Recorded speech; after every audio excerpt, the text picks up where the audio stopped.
Hi YouTube. May the 4th be with you. I'm Chris. This is my show. My life is an adventure. I have a couple of Funko Pop reviews for you today. They're the GameStop exclusive. So you can see this side. GameStop exclusive Star Wars Pops that came out today for May 4th. May the 4th be with you. So, I got the two I want. Now, there's four altogether. I'll show you the four that there is. There is the Han Solo in Hoth uniform. There is Figure and Dan from the Cantina Band. There is the R2B1, which I don't know what he's from. And then there's people are calling him Dandruff Chewy because it looks like instead of snow, it looks like he has dandruff. But it's Chewy from Hoth as well. Now I got the Hoth Han Solo, because I thought it just looked really cool.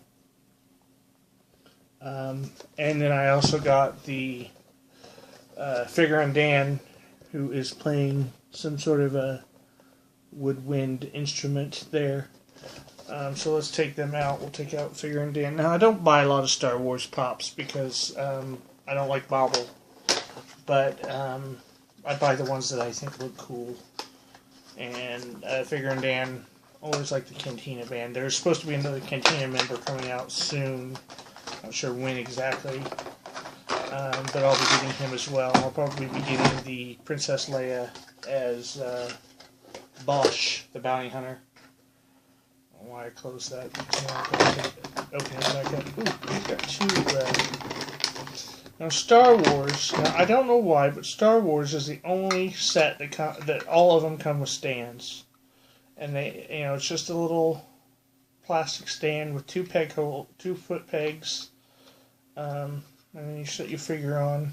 Of course, it's too low because my camera sits at an angle, so we'll set them like this. So yeah, if you've seen Star Wars, I mean, this is probably one of the most iconic scenes of the first movie. Now, it looks like he's got a lot of paint bleed off onto his instrument, where his hand is, which isn't, at least where his bottom hand is. Which I didn't notice when I picked him up, but oh well. I mean, he's just in a black and gray uniform with black boots. But I mean, like I said, this is one of the most iconic scenes in the movie. Everyone knows that tune. It's probably a horrible rendition of it, but I'm not a woodwind instrument. So yeah, I had to get him. Now they're coming out with another member of the Cantina Band that I will be getting when he comes out. And of course, up next is the Hoth Han. I didn't realize there was some big controversy about what color Han's jacket is. Apparently there is, and people were like, why is his jacket brown? It's supposed to be blue. And I'm like, no, his parka was brown and his flight jacket was blue. It's not that complicated. But yeah, people love to, and of course then that became the big joke, because of that stupid dress thing from the Oscars or whatever. So I like that he's holding out his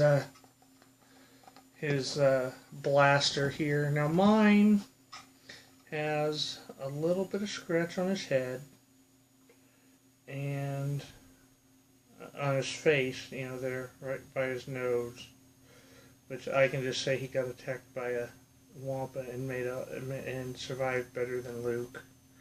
But he looks great. And apparently the regular release Han, in his classic black vest and I don't want to sit on his pegs very well.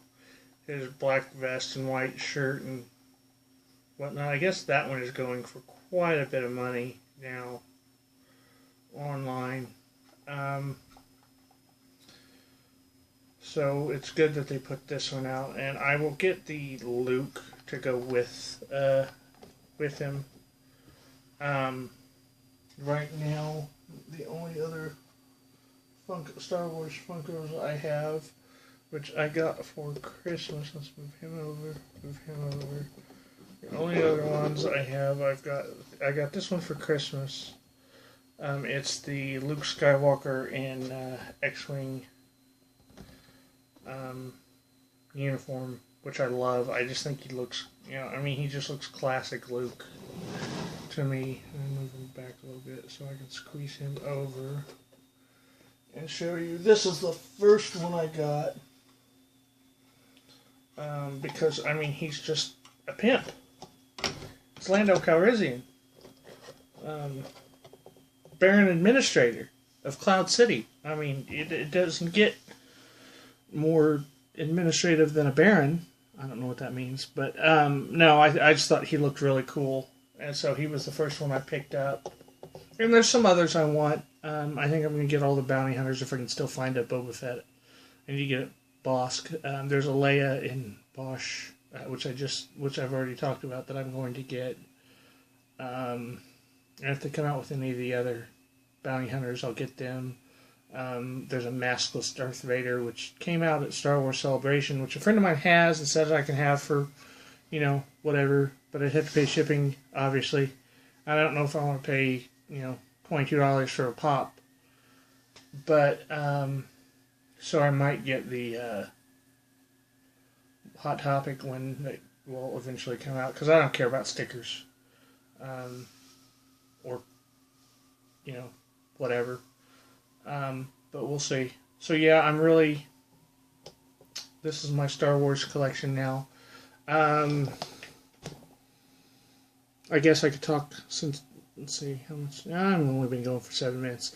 Okay, so if you like to read and you've never read Star Wars books, ignore all the crap that's coming out.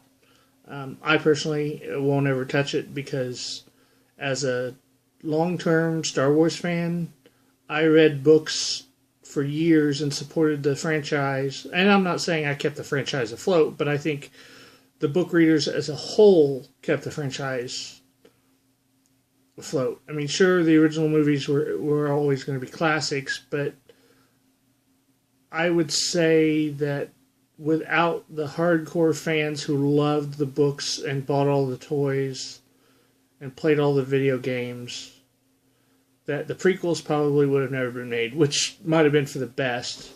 But also and I just realized I'm sitting in the dark. Should I turn my light on? The prequels wouldn't have gotten made, which probably is for the best. And I don't know if the new movies would have ever been made. You never know. Would Disney have ponied up the money for the rights to Star Wars to make these new movies? You never know. But if you like to read and you like Star Wars, then you've probably already read the books. But I can recommend a few. There is the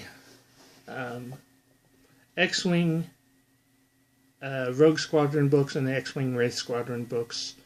There are, I think, 8 altogether. No. 7. There might be 10 altogether. But there's 7 that I really like. 1 that's okay. 2 that I didn't care for. So there's Rogue Squadron, Wedge's Gamble, Sard's Revenge, and the Krytos Trap. No, the Krytos Trap is... forget a Sard's Revenge. There's Rogue Squadron, Wedge's Gamble, the Krytos Trap, and the Back to War. And then there is Wraith Squadron, Solo Command, and Iron Fist, maybe, I think is the third one of that series. And then there's another one set well into the future, which I don't remember. But it was good too. And it was by Aaron A. Alston. And 4 of the books were written by Michael Stackpole, then the other 3 were written by Aaron Alston. So then there's the Timothy Zahn trilogy, Heir to the Empire, Dark Force Rising, Last Command, which introduces Luke's eventual, spoiler alert, love interest, Mara Jade. Then there is the Timothy Zahn duology, which is Spectres of the Past, Visions of the Future. And it's kind of set at the end of the newish era, right before this big war happens. And it's really cool. It's when Luke and Mara eventually get together. But there's some other stuff that happened. A lot of it could have wrapped up the franchise if other people hadn't already written stuff after it. Then there is one book that is set during Anakin's apprenticeship as a Padawan, and it's called Outbound Flight. But you read it after you read Survivor's Quest, which is basically, because if you read Outbound Flight first, then you know all the secrets of Survivor's Quest, and it kind of ruins the book for you. At least the first time around, read them that way, and then you can read them the right way. Or read them chronologically. And they're both by Timothy Zahn as well. And those are really good books. I mean, those are probably the two best books that, of the series, of this expanded Star Wars universe. Anything written by just about anything written by Timothy Zahn is my favorite. And like I said, because I've supported those books for so long, the fact that Disney and Star Wars came along and said, you know what, none of that ever happened. We're not going to deal with trying to keep that continuity, in line. We're just going to make up we're just going to put what we think happened next as continuity, and that offends me as a fan of the expanded universe that was. There's a lot of characters that I grew to know and love, and I'm not going to support the new franchise. Kind of the same way I don't read any of the new DC comics or most of the Marvel stuff. I just don't care about. They've rebooted it so many times. It's annoying. So, yeah, that's my recommendation for books. The only, like I said, there's like a 95% chance I will never see these new movies, simply because of the fact that they wiped away so many characters that I grew to know and love, for, cookie cutter, cliched characters. So yeah.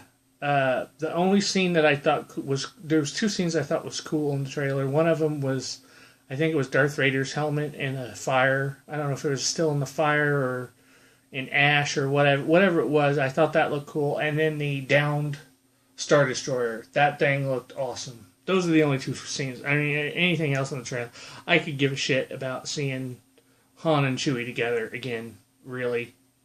It just, maybe I'm jaded, but I didn't care. So I apologize for sitting in the dark. I didn't realize I hadn't turned on my light. So yeah, happy May 4th to everyone. Have a good day.